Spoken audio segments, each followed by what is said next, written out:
Hi guys, pauwi na kami. Ubus to yung ice cream to.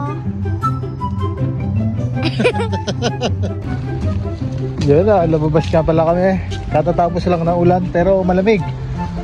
Medyo maambon-ambon. So bibili kami ng tubig. Maubos na yung tubig niya. Malapit lang naman. Sa Kaupland lang. Ayun yung paligid. Ayos naman. Maliwanag. Sa bahagi na yun madilim. Bukas pasok na ulit pagkatapos ng 4 na araw na day off. 4 na araw ulit na pasok. 12 hours kasi kaya ganun yung pasok.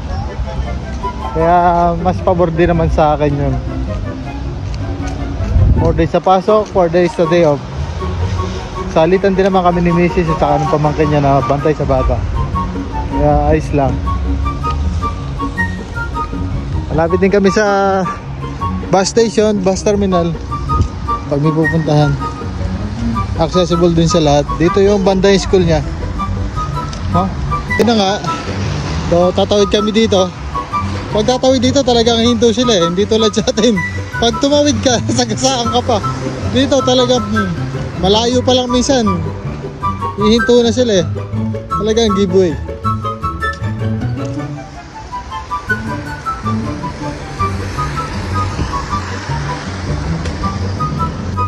Ito na nga, malapit na kami. Ayan yung Kaupland. Ayan ang Lidl. Doon naman yung mga butik, sapatos, bags. May ukay-ukay din.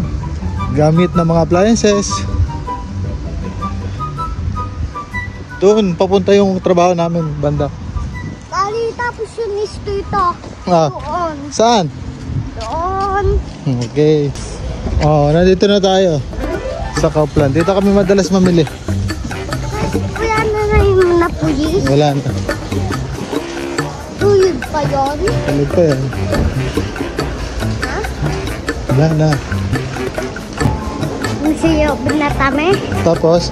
At pwede na siya doon. Si Jane. Okay. Bali siya horse. Okay. Oh.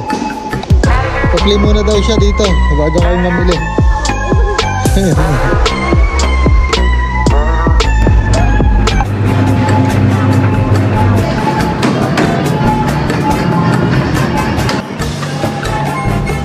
Fast forward, ito na nga nakapamili na kami. Tubig lang.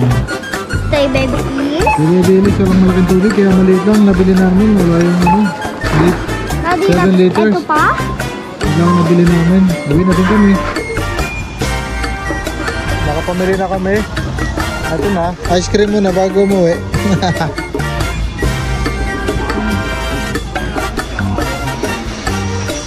Yan lang ang bahay namin, sa tapat lang. Pero iikot ka pa kasi hindi naman tulad sa Pinas yung makikiraan ka. Talagang sarili-sariling property. Hi guys, ayun na ang bahay namin. Katapos ng ice cream, uwi na. Siyempre yung bahay, I love you. Hi guys, pauwi na kami. Ubus to yung ice cream to. Tapos yung yummy, pauwi na kami.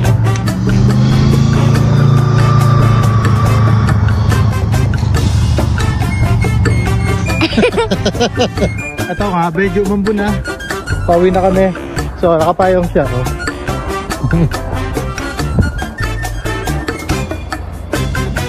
Pasok na ulit bukas. Oh yeah. Nakad na. Dito na kami sa bahay. Accommodation.